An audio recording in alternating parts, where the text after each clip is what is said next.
So what are the common misconceptions about bankruptcy? And I loved your explanation when I asked you this before. Sure. Well, a lot of people hear about the law, or different types of the law from TV, from radio, what they may read in the newspaper from people who aren't really steeped in the law or experts in the law. So one misconception is they file bankruptcy and all your problems will go away. No, that probably isn't true. There's a problem that got you into bankruptcy.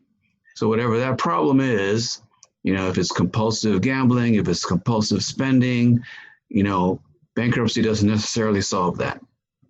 The other misconception is that bankruptcy applies to all debt. It does not apply to all debt. It applies to unsecured debt.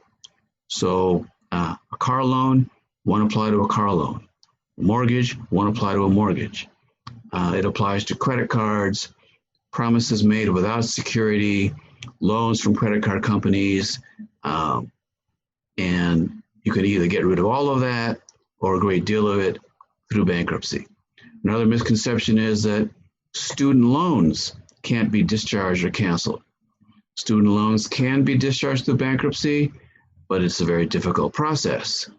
There usually has to be a trial, and the trial has to consist of evidence showing that you basically have done everything you could to make those payments, and you're not going to be able to get a better job, you're not going to be able to get more income, and it basically would just be a situation of you having to choose between food and paying on the loan for years to come with no relief in sight.